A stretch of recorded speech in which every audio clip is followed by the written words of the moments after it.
Aí. Isso. Muito bem, então vamos lá então. Pela graça de Deus, nós estamos passando aí, né, essa enchente e logo retomaremos as nossas atividades ali no edifício da igreja.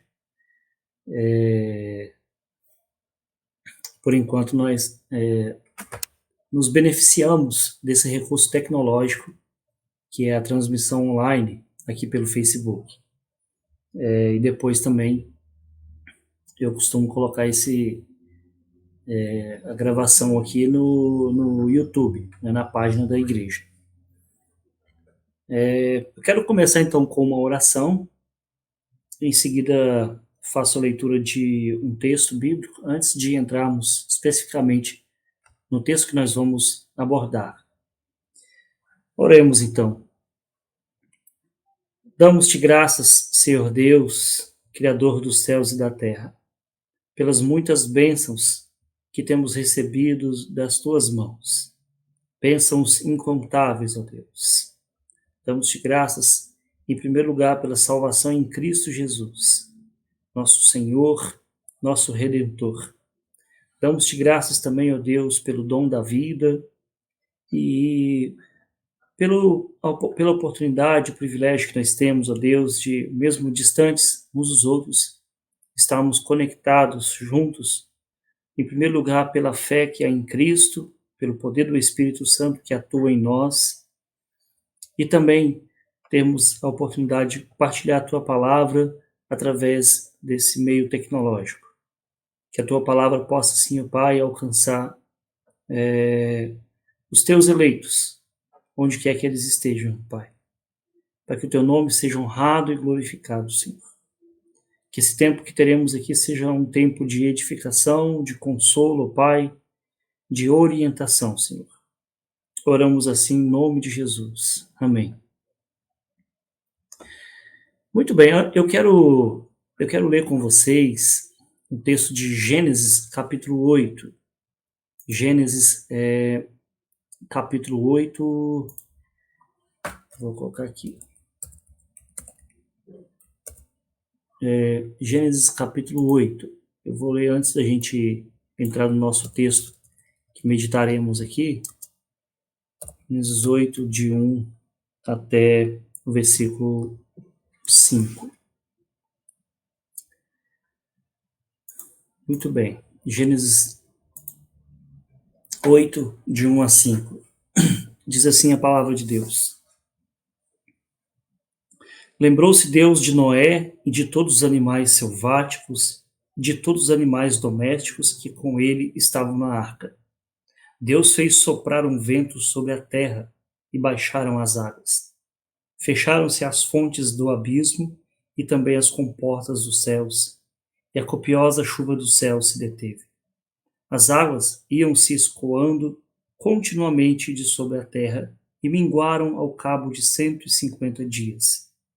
No dia 17 do 7º mês, a arca repousou sobre as montanhas de Ararat, e as águas foram minguando até o 10º mês, em cujo primeiro dia apareceram os cimos dos montes.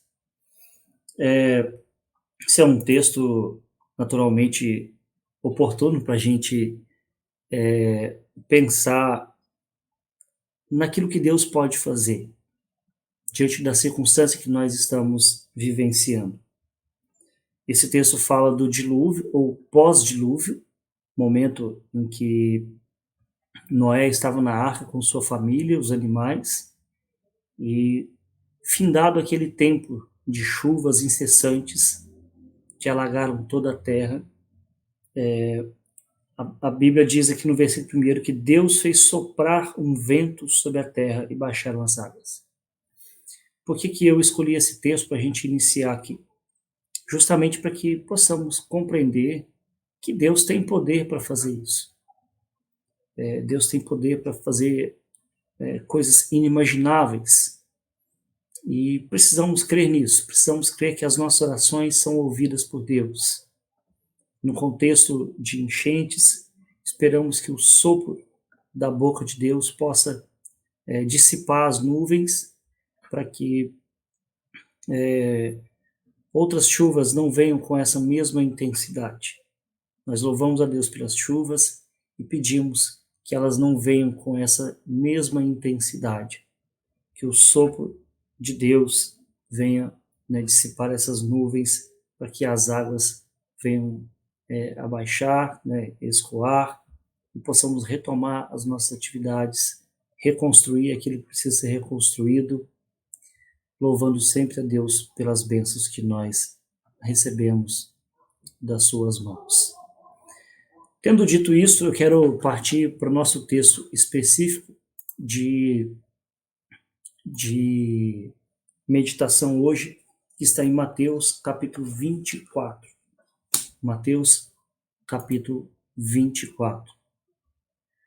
Vou esperar vocês abrirem e nós vamos fazer a leitura desse texto, Mateus 24. Eu quero ler os versículos de 1 a 14, depois do versículo 32 a 44. Mateus 24, versículos 14, 1 a 14, depois 32 a 44. Diz assim a palavra de Deus.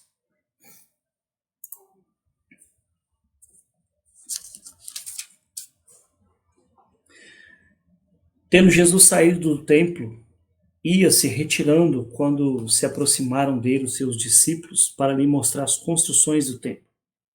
Ele, porém, lhes disse: Não vedes tudo isto? Em verdade vos digo que não ficará aqui pedra sobre pedra que não seja derribada.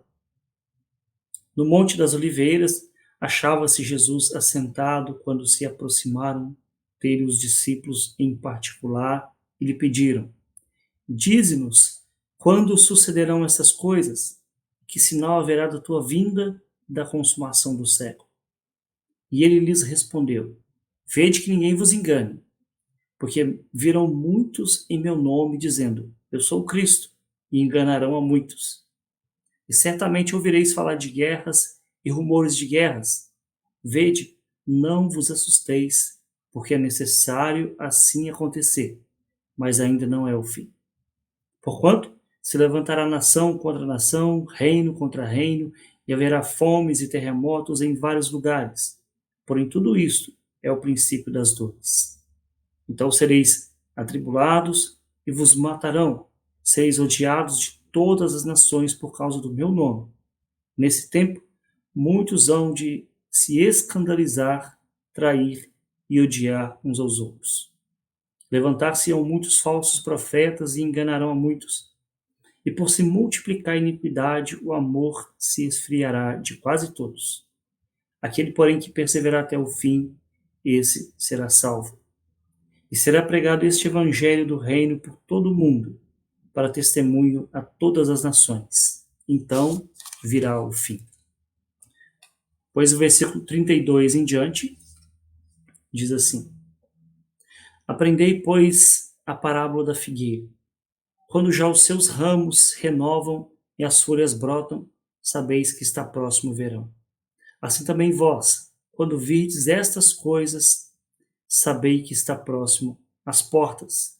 Em verdade vos digo que não passará essa geração sem que tudo isto aconteça. Passará o céu e a terra, porém as minhas palavras não passarão. Mas a respeito daquele dia e hora, ninguém sabe, nem os anjos dos céus, nem o Filho, senão o Pai. Pois assim como foi nos dias de Noé, também será a vinda do Filho do Homem. Porquanto assim como nos dias anteriores ao dilúvio, comiam e bebiam, casavam e davam-se em casamento, até o dia em que Noé entrou na arca. E não perceberam, senão quando veio o dilúvio e os levou a todos. Assim será também a vinda do Filho do Homem. Então 2 estarão no campo, um será tomado e deixado o outro. 2 estarão trabalhando no moinho, uma será tomada e deixada a outra. Portanto, vigiai, porque não sabeis em que dia vem vosso Senhor. Mas considerai isto: se o pai de família soubesse a que hora viria o ladrão, vigiaria e não deixaria que fosse arrombada a sua casa. Por isso, ficai também vós apercebidos, porque a hora em que não cuidais, o Filho do Homem virá. Oremos mais uma vez. Obrigado, ó Deus, Pai de bondade e misericórdia. Obrigado, porque agora nós lemos a Tua palavra e vamos falar sobre ela. E sabemos que a Tua palavra é a verdade, que a Tua palavra tem poder para edificar as nossas vidas. Que Teu Espírito Santo esteja, então, iluminando as nossas mentes e corações nesse momento, para que estejam eles, ó Pai, abertos, receptivos para ouvir o que o Senhor tem a nos dizer. Muito bem, então, meus irmãos. Nós, na verdade, estamos numa série de mensagens na igreja sobre a primeira carta de Pedro. Contudo, fizemos aqui uma programação diferente em decorrência dos últimos acontecimentos. Né? Em primeiro lugar, semana passada, vimos algumas coisas relativas, né, aos fenômenos que acontecem, falando sobre o gemido da natureza, né, pensando que a natureza também foi afetada pelo pecado. Hoje nós vamos ver aqui, que eu intitulei aqui Sinais dos Tempos. Por quê? É natural, quando passamos por eventos como esses atuais, surgirem especulações sobre os fins dos tempos, né? O fim dos tempos. Catástrofes naturais causadas por questões climáticas e guerras no mundo. Isso forma o quê? Um cenário para as indagações sobre a volta de Jesus. Os sinais dos tempos, ou também conhecido como os últimos dias, né? Os últimos dias. E esse texto que nós lemos, ele se refere a eventos que ainda aguardam cumprimento. Claro que eu fiz um recorte aqui, porque o texto é mais amplo. Ele aborda o capítulo, desde o capítulo 24 até o capítulo 25, não é? Então, esse texto, ele se refere a eventos que ainda aguardam o seu cumprimento, incluindo a volta de nosso Senhor e Salvador Jesus Cristo. Portanto, essa passagem é conhecida como uma passagem profética, isto é, fala do fim dos tempos, ou para usar um termo mais técnico, fala de escatologia. A palavra escatologia significa basicamente o estudo do fim dos tempos, dos últimos dias. Contudo, os últimos dias, ou o escatom, que é o termo original, eles acontecem em 3 fases. Em primeiro lugar, nós temos a inauguração do reino de Deus. Então, os últimos dias começaram com a inauguração do reino de Deus, que ocorreu durante a primeira vinda de Jesus. Em segundo lugar, a continuação do reino em que vivemos agora. Nós estamos vivendo os últimos dias. Nós estamos vivendo a continuação do reino de Deus. E, por último, a futura consumação desse final dos tempos que ocorrerá quando Jesus retornar. Então, os últimos tempos, eles já começaram com a primeira vinda de Jesus. E eles vão terminar, esses últimos tempos, com a segunda vinda de Jesus. Mas nós já estamos vivendo enquanto vivemos o reino de Deus. Portanto, vamos pensar um pouco aqui hoje sobre os sinais que levam, que apontam para o retorno glorioso de Jesus. E a primeira coisa que eu quero abordar é sobre o fato de Jesus retornar, porque Jesus vai voltar. Perto do fim do seu ministério terrestre, antes de ascender aos céus, Jesus garantiu aos seus seguidores que ele voltaria. Vemos isso, por exemplo, em seu discurso no Monte das Oliveiras, conforme esse texto que nós lemos, Mateus 24 e 25, bem como também no conhecido discurso de despedida em João capítulo 14 até o capítulo 17. Quando Jesus, então, sobe aos céus, ele envia 2 anjos para lembrar os apóstolos que ele voltaria. Lucas, quando ele escreve o livro de Atos dos Apóstolos, ele diz assim, no capítulo 1, versículos 10 e 11: E estando eles com os olhos fitos nos céus, enquanto Jesus subia, eis que 2 varões vestidos de branco se puseram ao lado deles e lhes disseram: Varões galileus, por que estáis olhando para as alturas? Esse Jesus que dentre vós foi assunto ao céu, virá do modo como viste subir. Vários outros livros do Novo Testamento também mencionam a segunda vinda de Jesus. Paulo, por exemplo, ele orou para que os tessalonicenses estivessem prontos para isso. Em 1 Tessalonicenses, capítulo 3, versículo 13. Pedro, de qual nós estamos estudando a sua primeira carta, ele descreveu a volta de Jesus como o fim ou a renovação desse mundo, em 2 Pedro, capítulo 3, versículos 4 a 10.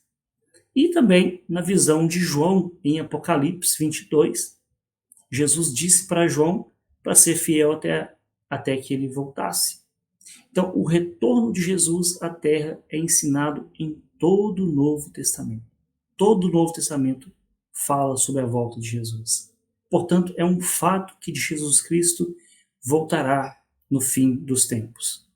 E isso é a grande esperança que temos, porque, como cristãos, nós ansiamos por ver o nosso Salvador.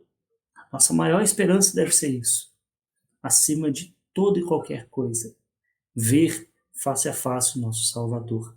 E quando ele voltar, a morte não tão temida por todos nós será totalmente removida da experiência humana. Mas antes de voltar, Jesus deu alguns sinais, dizendo, né, que seriam notórios, né, que precederiam a sua vida.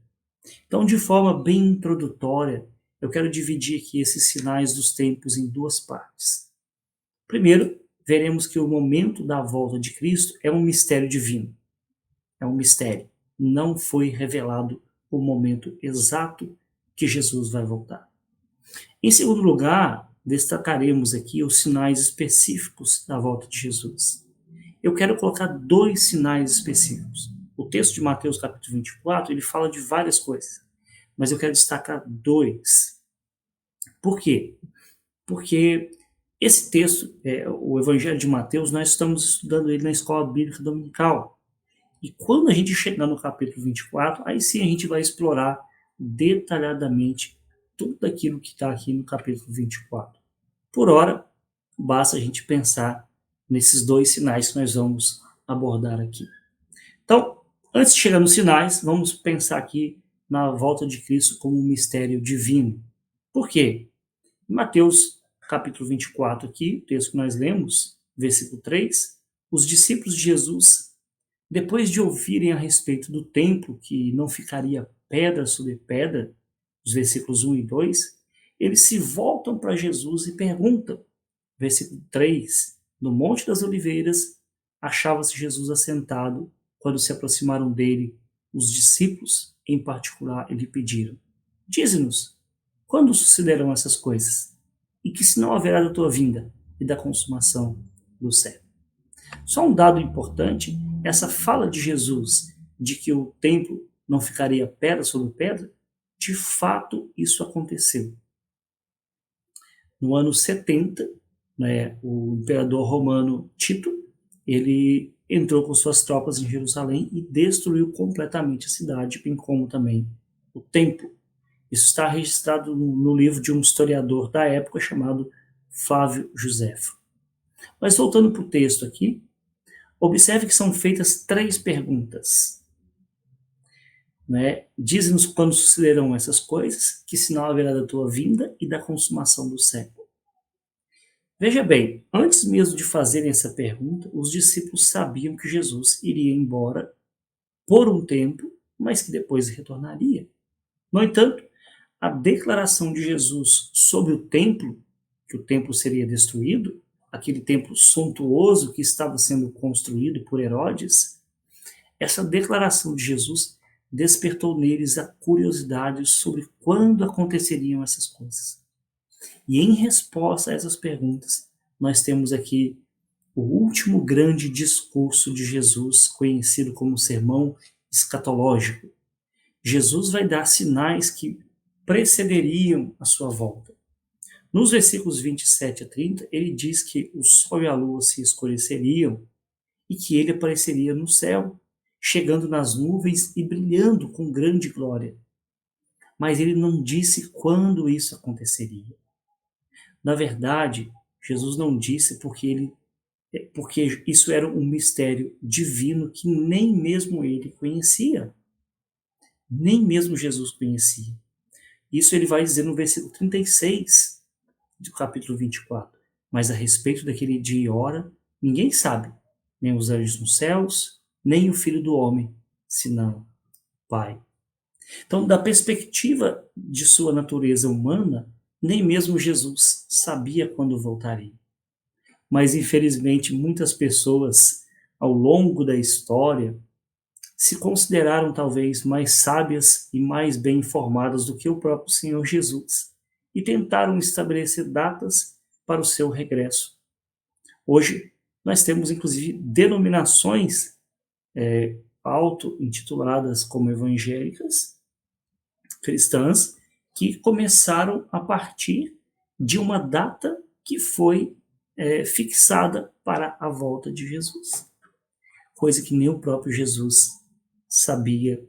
Essas pessoas disseram que saberiam, contudo, na verdade, foi um erro.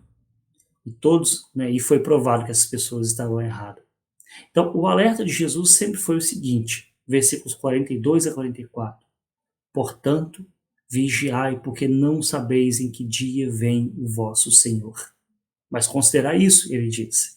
Se o pai de família soubesse a que hora viria o ladrão, vigiaria e não deixaria que fosse arrombada a sua casa.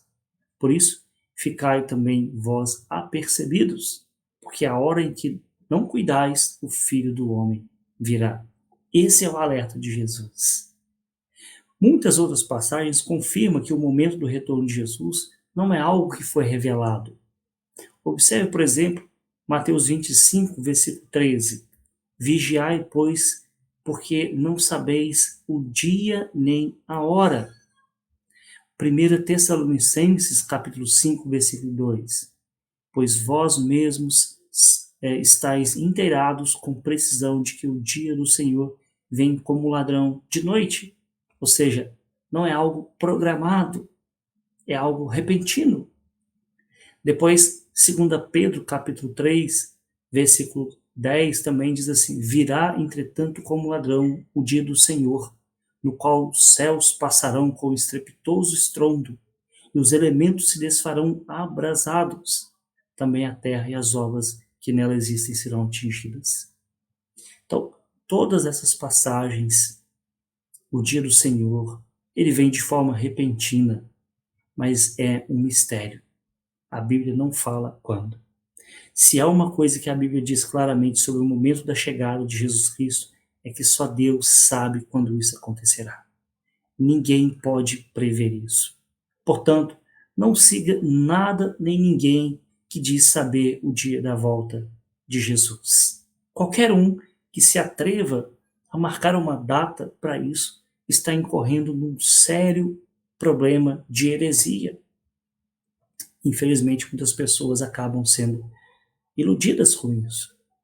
Mas vamos pensar agora sobre alguns sinais precursores da volta de Jesus. E em nosso texto é algo bem delicado, porque Jesus está, por um lado, respondendo a questões que aconteceriam em um futuro breve, mas, por outro lado, em um futuro distante, se referindo, aí sim, no final dos tempos. Então, Mateus capítulo 24, conforme eu disse aqui no início, ele responde a 3 perguntas. As perguntas dos discípulos sobre quando o templo seria destruído, que sinais haveria da vinda de Jesus e da consumação do século, ou seja, dessa era. Então, Mateus 24 responde essas 3 perguntas. Por que eu estou enfatizando isso? Porque parte do texto que nós não lemos se refere justamente a um futuro breve a partir daquele momento que Jesus estava falando, que foi a destruição do templo, que aconteceu por volta do ano 70, ou seja, cerca de 40 anos depois de Jesus morrer, ressuscitar e subir aos céus. Por isso é importante a gente pensar nessas questões. Eu quero enfatizar, em primeiro lugar, como sinais precursores da vinda de Jesus, o princípio das dores, conforme relatado no versículo 8 do capítulo 24. A partir do versículo 3 até o versículo 14, Jesus fala sobre o princípio das dores. O versículo 8 ele diz: porém, tudo isso é o princípio das dores. Então, observe que o engano será algo significativo nos tempos que precedem a volta de Jesus. E aqui ele é classificado como parte do princípio das dores. Olha o que diz o versículo 4. E ele lhes respondeu: vede que ninguém vos engane. Então, o primeiro alerta de Jesus para o momento da sua vinda, o fim dos tempos, seria o engano. Depois, lá no versículo 11, levantar-se-ão muitos falsos profetas e enganarão a muitos. De fato, é doloroso ver as pessoas enganadas por falsos líderes. É algo que causa dor. Paulo fala sobre isso também em sua segunda carta ao jovem pastor Timóteo, um texto que eu sempre leio, eu leio com certa frequência na igreja, 2 Timóteo, capítulo 4, versículos 3 e 4, que diz assim: pois haverá um tempo em que não suportarão uma sã doutrina. Pelo contrário, cercar-se-ão de mestres segundo as suas próprias cobiças, como que sentindo coceiras nos ouvidos, e se recusarão a dar ouvidos à verdade, entregando-se às fábulas. Entregando-se às fábulas. Então veja bem, aquilo que Jesus classificou como um dos sinais que precederia a sua vinda, que são que é o engano, a mentira, os falsos profetas, Paulo também alertou Timóteo, dizendo que haveria um tempo em que as pessoas não suportariam a sã doutrina. A sã doutrina é a doutrina correta, a doutrina ensinada pela Bíblia. Pelo contrário, Paulo diz que as pessoas se cercariam de mestres segundo as suas próprias cobiças. Ou seja, eu desejo que o pastor fale a respeito disso, somente sobre isso. Não fale sobre pecado, não fale sobre cruz. Então, eu vou procurar pastores, mestres que falem a respeito disso, e não daquilo que me ofende, não daquilo que me confronta. É isso que Paulo está dizendo aqui, e é isso que é um sinal do fim dos tempos também. Então Jesus prediz a vinda de falsos cristos e falsos profetas, os quais desencaminhariam a muitos. Veja bem, sempre houve falsos profetas, mas os discípulos não devem, então, deixar-se enganar por eles. Não devem se deixar enganar por eles. Por quê? As suas pretensões devem ser rejeitadas, ainda que sejamos tentados a escutar aquilo que nós achamos melhor, precisamos rejeitar essas coisas. Às vezes, então, pensamos na volta de Jesus por causa das catástrofes, das doenças, das perseguições, e Mateus 24 fala sobre isso também. Mas damos pouco crédito a esse sinal que é muito mais recorrente, o engano dos falsos profetas. O engano dos falsos profetas é um dos sinais da volta de Jesus. E nós precisamos estar atentos a isso. Por isso que o pastor insiste tanto. Vamos na escola dominical, gente, vamos ler a Bíblia, gente. Porque muitas pessoas acabam sendo enganadas justamente por falta de conhecimento da palavra de Deus. Por falta de conhecimento da palavra de Deus é que as pessoas acabam sendo enganadas. E Jesus está dizendo que uma das marcas do final dos tempos é que haveriam falsos profetas, falsos cristos, muito engano. Hoje é muito difundido, assim como foi com a teologia da prosperidade, os profetas coaching, né, os pastores coaching, que visam o quê? Somente resultado, desviando as pessoas do foco que é a cruz de Cristo. O grande problema da teologia da prosperidade, da teologia coaching hoje em dia é isso, é que eles visam os resultados e não o caminho estreito, não a cruz de Cristo. Existem muitos outros que poderíamos nomear, como, por exemplo, líderes religiosos que aproveitam da boa-fé das pessoas para se promoverem politicamente. Há muitos falsos profetas, pessoas com aparência de piedade que acabam ganhando notoriedade, talvez por uma carência espiritual das pessoas, por uma carência de conhecimento da palavra de Deus. E por causa disso se tornam presas fáceis desses líderes que são, conforme as palavras de Jesus, falsos profetas. Mas, né, segundo Jesus vai dizer, tudo isso, porém, é o princípio das dores. É o princípio das dores. O tempo em que as pessoas vão ser enganadas pelos falsos profetas. Que Deus nos conserve fiéis à sua palavra, nas muitas vezes que somos tentados a abandonar o seu evangelho e nos tornar adeptos de outros tipos de teologia que negam a cruz de Cristo, né? Que rejeitam toda e qualquer espécie de sofrimento, dizendo que nós não vamos passar por isso, quando na verdade o próprio Senhor Jesus, né, foi aquele que mais foi humilhado, perseguido, maltratado, injuriado, mas que foi obediente até a morte.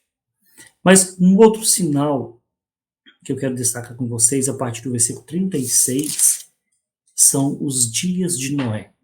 Então, o primeiro sinal é o engano, né, que vai preceder a volta de Jesus. Então, tudo isso que nós estamos vendo são apenas o princípio das dores, essa difusão de conhecimentos que distorcem a palavra de Deus. Mas nós temos também, no final aqui, versículo 36 até o 44, que nós lemos, os dias de Noé, que Jesus retrata também como sinal da sua vinda. Então, antes de entrar nesses versículos, eu tenho algumas perguntas para nossa reflexão. Como temos vivido como humanidade nestes últimos dias? Não sei se vocês têm acompanhado os últimos noticiários a respeito da guerra ali no Oriente Médio. São coisas inimagináveis que um grupo terrorista tem feito, em especial com crianças, né? Coisas terríveis. E infelizmente tem pessoas no nosso país que ainda apoiam, não é, esse grupo. Veja bem, não é? Conforme Jesus vai dizer, o amor de muitos se esfriaria, né? Isso também, versículo 12, né? E por se multiplicar a iniquidade, o amor se esfriaria de quase todos, né? Então, essa pergunta é muito pertinente nesse contexto que nós estamos vivendo. Como temos vivido como humanidade? Será que a forma que estamos vivendo é aquela que Deus pretendeu ao nos conferir a sua imagem e semelhança? Será que a forma que a humanidade está vivendo nos diz alguma coisa sobre a volta de Jesus?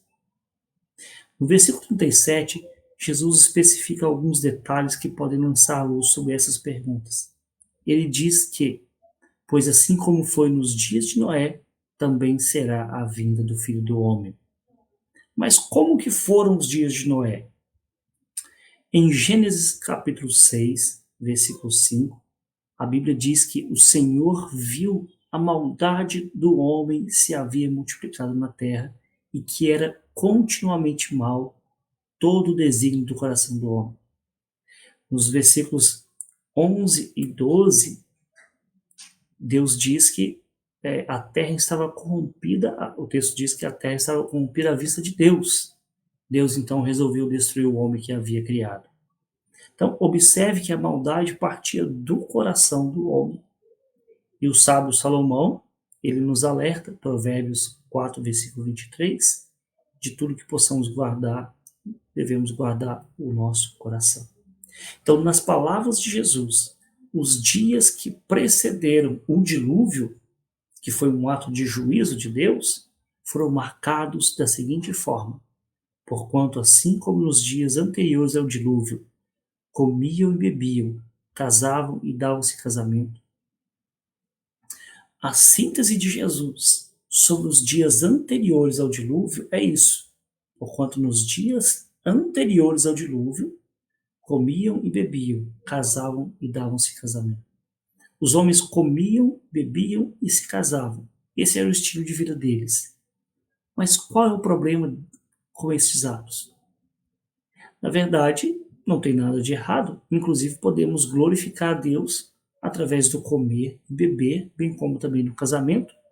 Paulo fala isso em 1 Coríntios capítulo 10, versículo 31.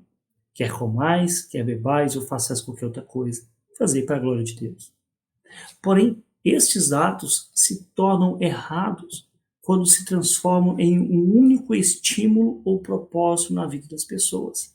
E assim, a vida das pessoas, a vida dos homens, se resume, se limita aos instintos de sobrevivência e procriação.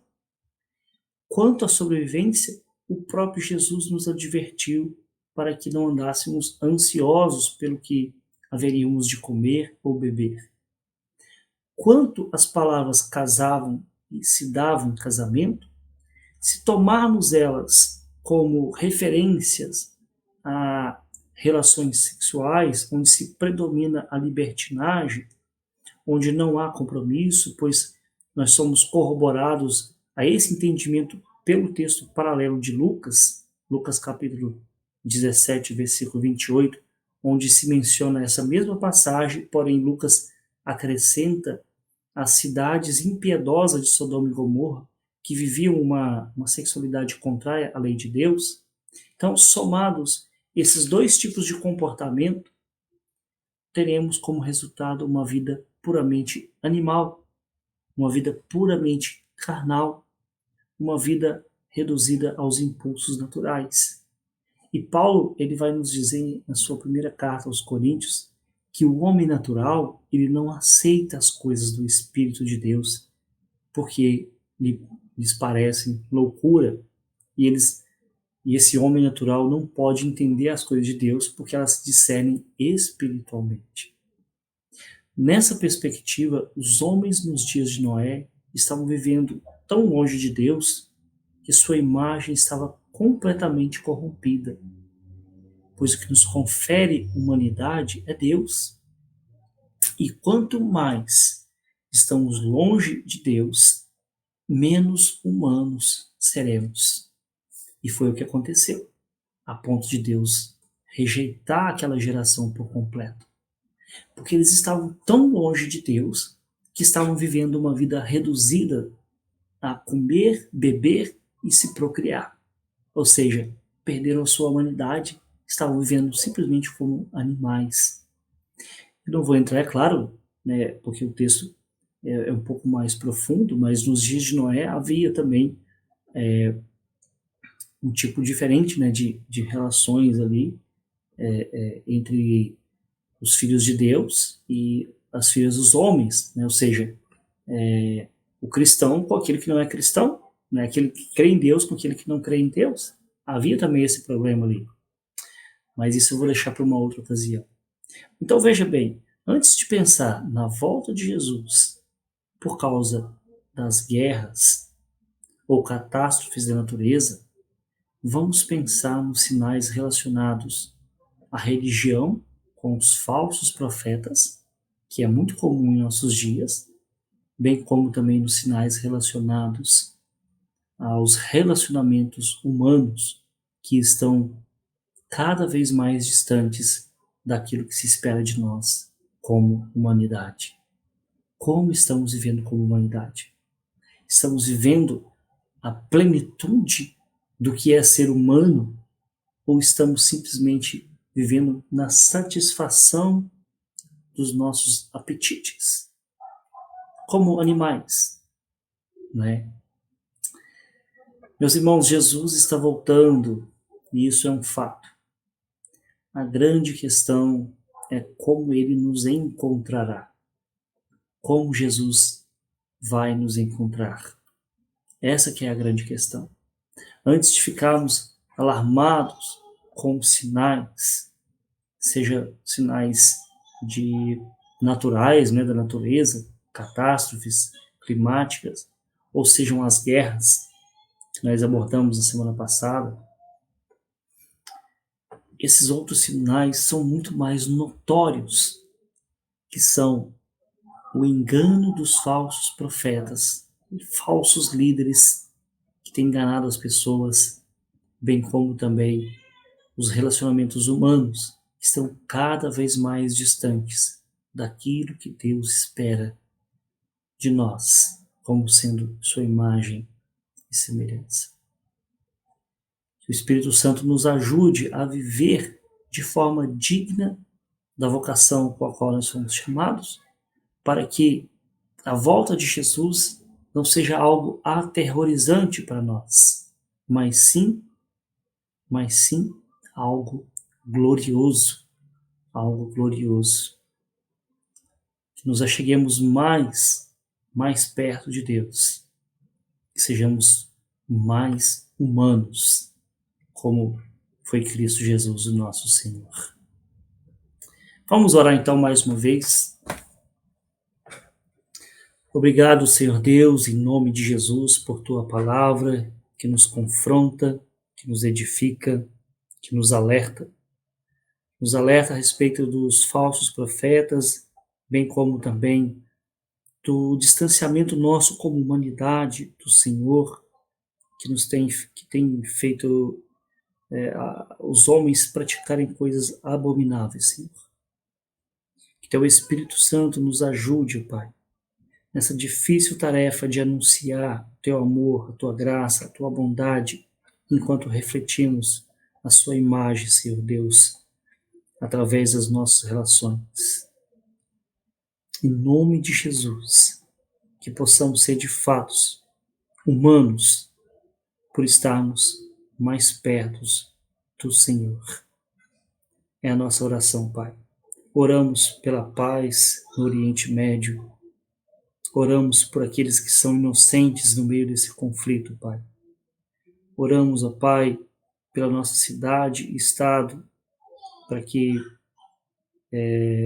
esse mau tempo, Senhor Deus, venha dar lugar a um tempo bom, um tempo onde as pessoas possam retornar aos seus lares, refazerem as suas vidas, ó Pai, em nome de Jesus.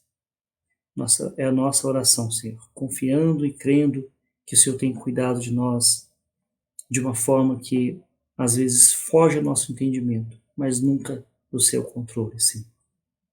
Oramos assim, ó Deus, em nome de Jesus.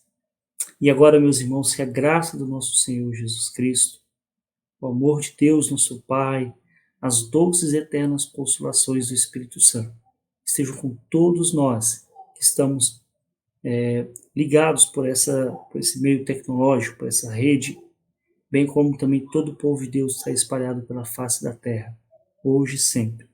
Amém. Amém. Deus nos abençoe, em nome de Jesus, um grande abraço, e se tudo der certo, na próxima semana estaremos presencialmente ali no templo da Igreja Presbiteriana de Rio do Sul, celebrando a ceia do Senhor, né, e tendo um tempo de comunhão, de edificação, podendo nos abraçar. Um grande abraço, meus irmãos.